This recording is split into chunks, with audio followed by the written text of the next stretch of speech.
শোয়া থেকে উঠে বসতে চাইল স্বর্গ, কিন্তু শরীর সায় দিল না। বসা মাত্রই মাথা ঘুরে উঠল। আউচ বলে মৃদু শব্দ করে আবারও ধপ করে শুয়ে পড়ল স্বর্গ। মোহিত বিচলিত হলো, দৌড়ে স্বর্গের কাছে এসে দুটো বালিশ উঁচু করে দু বাহু ধরে স্বর্গকে শুয়ে দিল। মোহিত এতটাই স্বর্গের কাছে চলে এলো যে দুজনের হার্টবিট শুনতে পাচ্ছে। মুহূর্তে চোখাচোখি হলো দুজনের, এতটা কাছে তার প্রেয়সী। বুকের ভেতরে অবাধ্য ইচ্ছে আন্দোলন করে বাইরে বেরিয়ে আসতে চাইছে।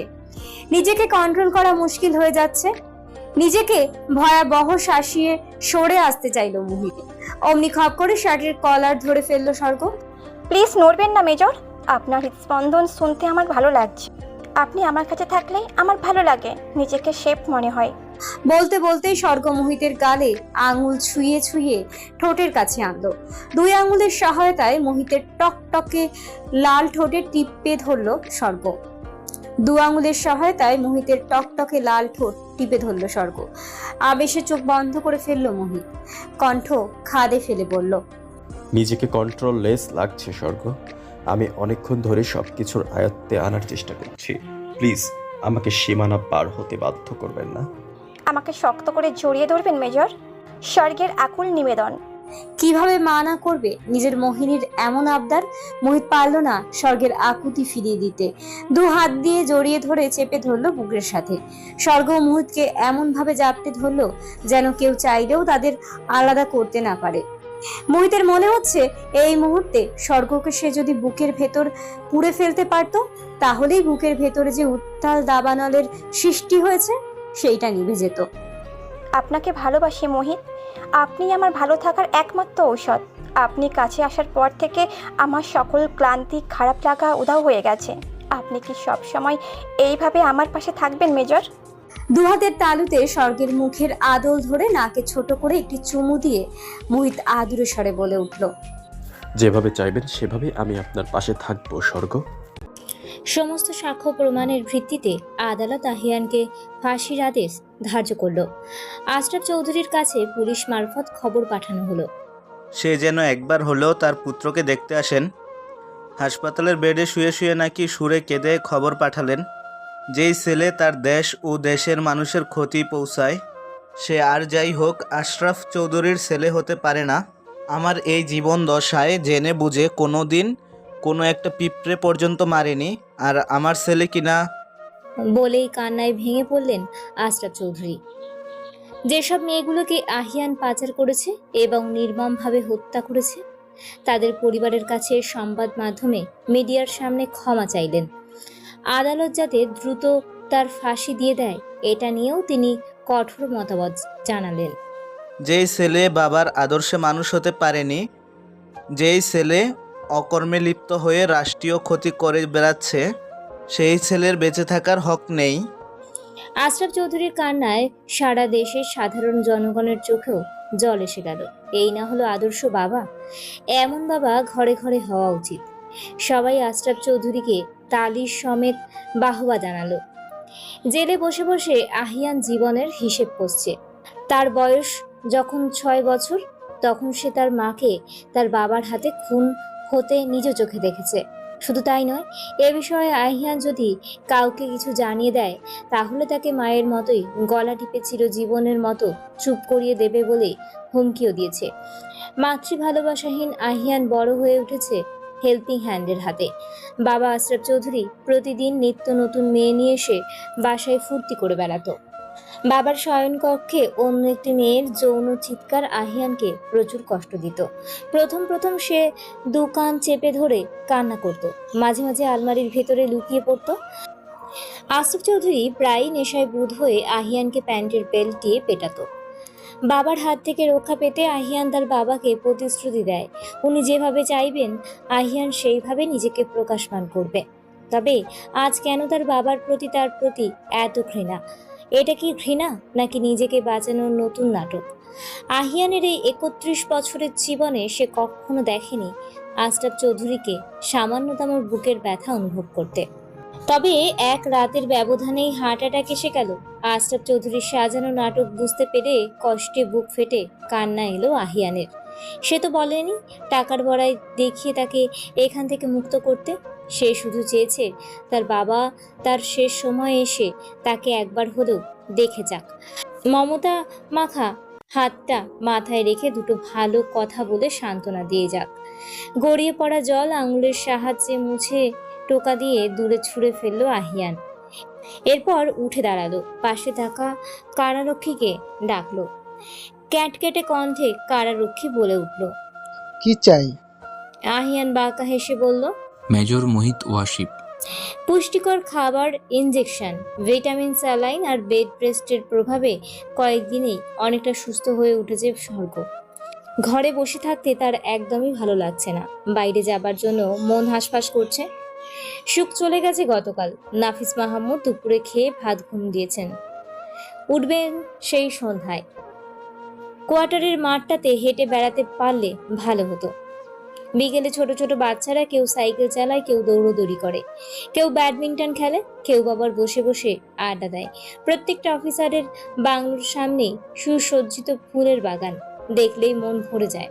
সাথে কচি নরম ঘাস।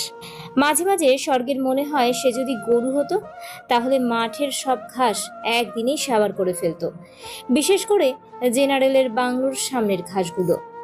মনের সকল ভাবনাকে একপাশে সরিয়ে স্বর্গ তার কক্ষ পরিত্যাগ করে ড্রয়িং রুমে নেমে আসলো। সেখানে কাউকে পরিলক্ষিত হলো না। সোফায় ধপ করে বসে পড়ল স্বর্গ।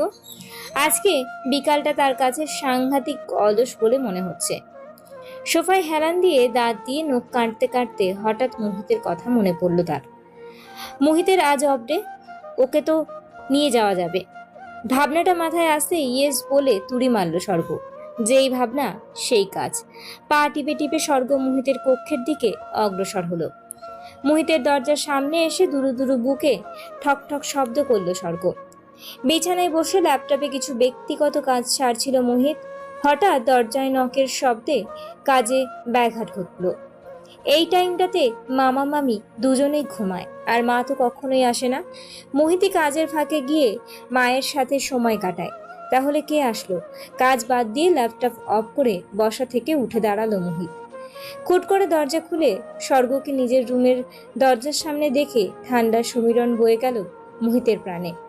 না চাইতেও ঠোঁটে ফুটে উঠল প্রশস্ত হাসি। স্বর্গ আজ মেরুন রঙের একটি কুর্তি পরেছে, সাথে ম্যাচিং করা প্লাজো, গলায় ঝুলানো স্কার্ফ, ঘাড় সমান বাদামি চুলগুলো দুপাশে ছাড়া। মুখে কোনো প্রসাধনীর ছোঁয়া নেই, তবুও তাকে পৃথিবীর সবচেয়ে মোহনীয় মনে হয় মোহিতের। স্যালাইনের প্রভাবে মুখটা গোলুমলু লাগছে। মোহিতের মনে হলো, মেয়েটাকে একটা টুপ করে চুমু খেয়ে ফেললে মন্দ হয় না। খেতে চাইলেই কি মেজর জেনারেল মেয়েকে যখন তখন চুমু খাওয়া যাবে নাকি? মনকে বহুত হুমকি ধামকি দিয়ে নিজেকে স্বাভাবিক করলো মোহিত। মুখে হাসি বজায় রেখে বলে উঠল, আরে স্বর্গ, আপনি ভেতরে শোন। মোহিতের মুখে আপনি সম্বোধন শুনে রাগের মিটার 600 ফারেনহাইট হলো সামনে দাঁড়ানো মানবীর। তৎক্ষণাৎ পিছন ফিরে হাঁটা দিল সে। সাথে সাথেই মোহিত বেক্কেল বনে গেল। নিজেই প্রশ্ন করলো, কি হলো মেয়েটার হঠাৎ? মোহিত আবারও বলে উঠল, কি প্রবলেম হয়েছে স্বর্গ?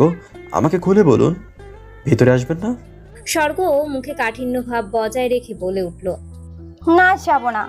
তখন মুড ভালো ছিল, এই জন্য এসেছিলাম। এখন মুড খারাপ হয়ে গেছে, তাই চলে যাচ্ছি। দরজায় নক করে আপনার বিশেষ সময় নষ্ট করার জন্য আন্তরিকভাবে দুঃখিত, মাফ করবেন। বলেই দু হাত জোর করে চলে যেতে উদ্যত হলো। মোহিত জানে মেয়েদের মুড সুইং হয়। নিজের বোনকে দিয়েই জলজান্ত প্রমাণ মোহিত, তাই বলে সেকেন্ডের ব্যবধানেই। স্বর্গকে মোহিত অনেকদিন ধরেই দেখে আসছে। সেকেন্ডের মাঝে এমন আমূল পরিবর্তন কখনোই চোখে পড়েনি। মেয়েটি যথেষ্ট ম্যাচিওর। তাহলে মোহিত কি কোনো অন্যায় করে ফেলেছে? নিজের অজান্তেই কি স্বর্গের কোমল মনে আঘাত দিয়ে ফেলেছে? ভাবনা থেকে বের হতেই মোহিত দেখতে পেল স্বর্গ তার রুমের ত্রিসীমানায় নেই।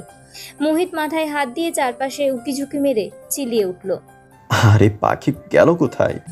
সৌম্য মিশন থেকে ফেরার পর থেকেই পিউ আর সৌম্যের ভ্যালেন্টাইন ডে চলছে প্রতিদিন।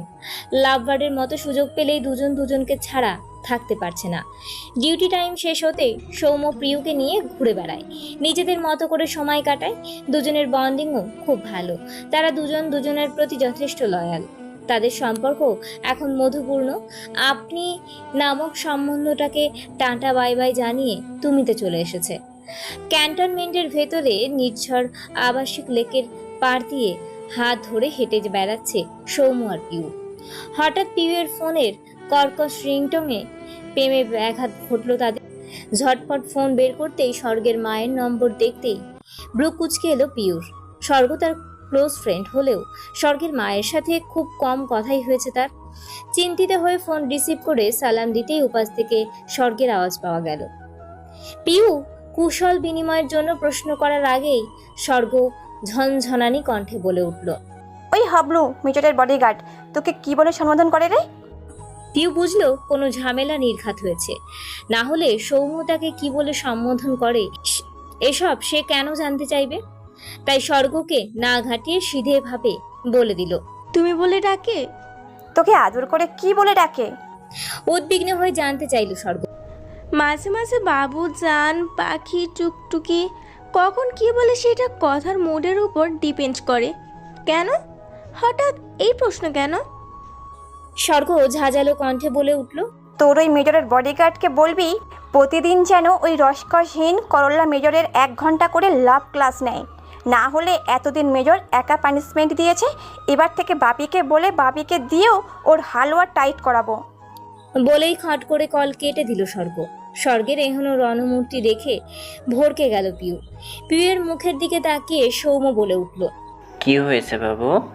ঠোঁট উল্টে পিউ বলল, স্বর্গ তোমাকে পানিশমেন্টই দিবে। সৌম্য বড় বড় চোখ করে জিজ্ঞেস করে, সে কে? আমি কি করলাম আবার? তুমি কিছুই করনি, করেছে মেজর। সৌম্য অবাকের সহিত প্রশ্ন করল, কি করেছে মেজর? সেটা তো আমিও জানতে চাই। বলেই বিজ্ঞের ন্যায় ভান ধরল পিউ। নামিরা এখন 9 মাসের অন্তঃসত্ত্বা। পেটটা অনেকটাই ফুলে উঠেছে, কিন্তু রাতে ঘুমাতে অসুবিধা হয়। সোহাগ খেয়াল করেছে রাতের বেশিরভাগ সময়ই ওয়াশরুমে কাটায় মেয়েটা। খাবার দাবারেও চরম অনীহা এসেছে। ডক্টর বলেছে এই টাইমটাতে প্রচুর সেফলি চলাফেরা করতে হবে। সোহাগ ভার্সিটি থেকে ছুটি নিয়েছে সেজন্য। দিন যত যাচ্ছে সোহাগ তত ভয়ে সিটিয়ে যাচ্ছে। একা এই অচেনা দেশে এসে কিভাবে সামলাবে নামিরা আর ছোট্ট বাচ্চাটাকে? সোহাগ মনে মনে ভাবলো, নামিরার মাকে যদি এখানে আনা যায় তাহলে নামিরাও ভালো থাকবে আর মাও ভালো থাকবে। অনেক ভেবে চিনতে সোহাগ মোহিতের নাম্বার ডায়াল করলো। চারিদিকে ভ্যাপসা গরমে দম ফেলতেও যেন কষ্ট হচ্ছে। সূর্যের উত্তাপ যেন আগুন ধরিয়ে দিচ্ছে ধরণীতে। এসির ঠান্ডা হাওয়ায় শরীর যেমন দ্রুত হিম হয়, তেমনি বাইরে বের হলে যেন গায়ে আগুন ধরে যায়। একটু বৃষ্টির শীতলতা উপভোগ করতে পারলে মন্দ হতো না। মোহিত আজ অনেক ব্যস্ত। অফিসিয়াল কাজে এক দ্বন্দ্ব, রেস্ট নেবার ফুরসত মিলছে না। রোদের মধ্যেই দৌড়দৌড়ির কারণে ঘেমে নিয়ে একাকার অবস্থা। এর মধ্যেই জেল সুপার জরুরি তলব করেছে। মোহিতের সাথে জেল সুপারের কি কাজ সেটাই ভেবে চলেছে মোহিত। ভাবনা সুতো ছিল রিংটোনের শব্দে। স্ক্রিনে সোহাগের নাম্বার দেখে বুক কেঁপে উঠল মোহিতের। জরুরি দরকার ছাড়া সোহাগ কখনোই মোহিতকে কল করে না। ফোন কানে তুলে হ্যালো বলতেই সোহাগের উচ্ছ্বসিত কণ্ঠ শোনা গেল। মোহিত কিছুটা শান্ত হয়ে কুশল বিনিময় পর্ব শেষ করল। সোহাগ ইতস্তত করে বলে উঠল, মোহিত, নামিরার যে কোনো সময় লেবার পেইন উঠতে পারে। আমি একা এখানে সাহসে কোলাতে পারছি না। তুমি জানো নামিরার মুখ থেকে একটু মূলক শব্দ আমার হৃদয়ে কতটা ব্যথার সৃষ্টি করে। লেবার পেইনে নামিরা এই বিদেশ ভূময়ে কাতরাবে, এটা আমি সহ্য করতে পারবো না। আর তাছাড়া নামিরার একটা সাহস দেবার মানুষ প্রয়োজন। জানি একটা অন্যায় আবদার করতে চাচ্ছি, তবুও নামিরার ব্যাপারে আমাকে একটু নয় অনেকটা স্বার্থপর বলতে পারো। সোহাগ অপরাধীর ন্যায় কণ্ঠ খাদে ফেলে বলল, যদি কিছু মনে না করো মাকে একটু পাঠাবে, মা তো অনেকটা সুস্থ এখন। বলেই নীরব শ্রোতা হয়ে মোহিতের উত্তরের প্রতীক্ষায় রইল সোহাগ। স্মিত হেসে মোহিত উত্তর করল, এত ইতস্ততার কি আছে সোহাগ ভাই? আমি মাকে বলে আপনাকে সব কিছু জানাবো, আপনি চিন্তা করবেন না। আরো বিভিন্ন কথা বলে সোহাগকে ভরসা দিয়ে লাইন কেটে দিল মোহিত। মোহিত চিন্তিত মনে বসে অপেক্ষা করছে ক্রিমিনাল ভিজিটিং রুমে। তার বোধগম্যই হচ্ছে না আহিয়ান কেন তার সাথে কথা বলতে চাইছে। মোহিত তো সবকিছু সাবমিট করে দিয়েছে, ঝামেলা চুকিয়ে ফেলেছে। তবে আজ কেন আহিয়ান তাকে জরুরি তলব করেছে? ঝনঝন শব্দে ধ্যান ভাঙল মোহিতের। হাতে হ্যান্ডকাপ পায়ে বেরি দিয়ে মোহিতের সামনে বসানো হলো আহিয়ানকে। দুদিন আগেই যে ছেলেটার চেহারায় জৌলুসে পরিপূর্ণ ছিল, আজ সেটা অনেকটাই মলিন। কেমন যেন কয়েকদিনের ব্যবধানেই অনেকটা শুকিয়ে কালো হয়ে গেছে ছেলেটা। ক্লিন সেইভের চকচকে গালগুলো খোঁচা খোঁচা দাড়িতে ভরে আছে, চোখের নিচে জমেছে কালি। মোহিতের মনে হঠাৎ মায়ার উদ্বেগ হলো, তবুও মুখে গাম্ভীর্য ভাব বজায় রেখে তাকে ডাক্কার হেতু জানতে চাইল। আহিয়ান বিস্বাদপূর্ণ হাসি দিয়ে মোহিতের উদ্দেশ্যে বলল, মেজর মোহিত, আমাদের চোখের সামনে যা দেখি, যা ঘটে আমরা তাকে সত্যি ভেবেনি, কিন্তু সত্যের পিছনেও সত্য থাকে, আমরা সেটাকে যাচাই করি না। মোহিতের কপালে সূক্ষ্ম ভাঁজ দৃশ্যমান হলো। গমগমে কণ্ঠে বলে উঠল, খেয়ালে না করে যা বলতে চান তাই বলুন, সময় খুব কম আমার হাতে। তাচ্ছিল্যপূর্ণ হেসে আহিয়ান বলল, বাপ ভাইয়ের খুনিকে তা জানতে ইচ্ছে করে না মেজর মোহিত ওয়াসিফ? সকাল 7:15। আকাশে কালো মেঘের ঘন ঘটা পরিলক্ষিত হচ্ছে। যে কোনো মুহূর্তেই ধরণীতে বর্ষার জল আছড়ে পড়বে ঝুমঝুম শব্দে। থেকে থেকে শোষর শব্দে বাতাস বইছে। বাতাসের প্রকোপে গাছপালাগুলো হেলে দুলে ঢলে পড়ছে। সাথে আকাশে সোনালি আলোর ঝিলিক দেখা যাচ্ছে। দেখেই বোঝা যাচ্ছে বৃষ্টির সাথে সাথে বজ্রপাতও হবে। সাদা টি শার্ট আর সাদা ট্রাউজার সাথে স্পোর্টস শু পরে কোয়ার্টারের মাঠে দৌড়চ্ছে মেজর মোহিত ওয়াসিফ।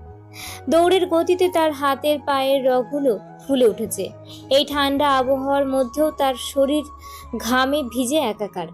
কপাল চিপবে গড়িয়ে পড়ছে মোটা মোটা ঘাম। মোহিত থামতে ভুলে গেছে। আনমনে দৌড়ে চক্কর কেটেই যাচ্ছে পুরো মাঠ। এতদিন মোহিত মরিচিকার পিছে দৌড়ে বেরিয়েছে। এতগুলো বছর অযথা নষ্ট হয়েছে। আহিয়ানের মুখ থেকে তার বাবা ভাইয়ের খুনির নাম শোনার পর থেকে বুকের ভেতর যেন পাথর চেপে বসেছে। এতদিন ধরে যেই খুনি তার আশেপাশে ঘুরে বেরিয়েছে, অথচ সে কত দেশ বিদেশে তাকে খুঁজে চলেছে। যার কথা আহিয়ান বলছে, তাকে সাক্ষী প্রমাণ ব্যতীত কিভাবে আটক করবে মোহিত? ফাঁসির দড়ি গলায় নিয়ে কেউ অন্তত নিজের বাবা সম্পর্কে এমন মিথ্যে বলবে না। যখন আহিয়ান মোহিতকে বলেছিল মোহিতের বাবা আর ভাইয়ের খুনি তার বাবা স্বয়ং আশরাফ চৌধুরী, যিনি কিনা ছদ্মবেশে আহমেদ খান, তখনই মোহিতের পুরো দুনিয়া দুলে উঠেছে। মানুষটি চমৎকার, অমায়িক, সমাজ, মানুষ, দেশ নিয়ে যেন তার সকল চিন্তা। মোহিত নিজেও বিভিন্ন কাজে তার সান্নিধ্য এসেছে। কখনো মোহিতের মনেই হয়নি লোকটি একজন নরঘাতক। আহিয়ান যখন তার বাবার অপকর্মের কথাগুলো মোহিতকে বলছিল, তখন মোহিত তার চোখে চিকচিক করা মুক্তোর ন্যায় জল দেখতে পেয়েছে। আহিয়ান মোহিতকে কথাগুলো বলার পর অনুরোধ করে, মোহিতের হাত চেপে ধরে বলেছে, মেজর, আমাকে আজই ফাঁসিতে ঝুলিয়ে দিন। কয়েদের প্রত্যেকটা মিনিট আমার কাছে সর্পদংশনের মতো মনে হচ্ছে। আমার শ্বাস নিতে কষ্ট হচ্ছে মেজর, প্লিজ আমাকে আজকেই ফাঁসিতে ঝুলিয়ে দিন, প্লিজ। একই কথা বারবার বলতে বলতে হাসতে হাসতে লাফানো শুরু করে আহিয়ান। দ্রুত দুজন পুলিশ এসে তাকে ধরে নিয়ে যায়। এরপর মোহিত কাউকে কিছু না বলে সিক্ত নয়নে দ্রুত বেরিয়ে আসে জেল থেকে। আশরাফ চৌধুরী সম্পর্কে তথ্য জোগাড় করার পথ এতটাও সুগম হবে না। আশরাফ চৌধুরী নিজের দিকে আঙুল তোলার আগেই মোহিতকেই সমাজের মানুষ আঙুল তুলে বসবে। কিভাবে হবে বাবা ভাইয়ের হত্যার খুনির শাস্তি? না, মোহিত আর ভাবতে পারছে না। 1 ঘন্টা ধরে দৌড়ানোর ফলে তার বুকে প্রচুর ব্যথা অনুভূত হচ্ছে। দৌড়ের গতি কমিয়ে দাঁড়িয়ে যায়। মাঠের নরম ঘাসে শরীর এলিয়ে দিয়ে চিত হয়ে শুয়ে পড়ে। এই পৃথিবী, এই সময়, এই জীবন, সবকিছু তার কাছে বিষাক্ত লাগছে। হাতে থাকা স্মার্ট ওয়াচের স্ক্রিনে টাচ করে সময়টা দেখে নিল মোহিত। আজ আর অন্য কোনো এক্সারসাইজ করার প্রয়োজন নেই। অলরেডি সে 880 ক্যালোরি লস করেছে শুধু দৌড়ে।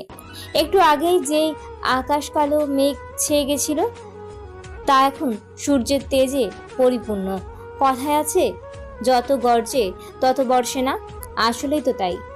নিজের বরাদ্দকৃত রুমে এসে টাওয়াল নিয়ে মোহিত ওয়াশরুমে চলে গেল।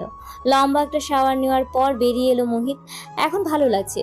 ব্রেকফাস্ট করার জন্য ডাইনিং টেবিলে গিয়ে সবাইকে গুড মর্নিং জানালো। টেবিলে সবাইকে দেখলো, স্বর্গকে না দেখে মনে চিন্তার উদ্রেক হলো, তবুও কিছু প্রকাশ করলো না। মোহিত প্লেটে একটি পরোটা আর ভাজি নিয়ে নিল। পরোটা ছিঁড়ে মুখে পুড়তে পুড়তেই মিসেস তারিনকে উদ্দেশ্য করে বলে উঠল, মা, সোহাগ ভাই ফোন করেছিল। নামিরার যখন তখন লেভার পেইন উঠতে পারে, ভাইয়া একা ভয় পাচ্ছে, তোমাকে নামিরার পাশে থাকতে বলেছে। তুমি কি যাবে?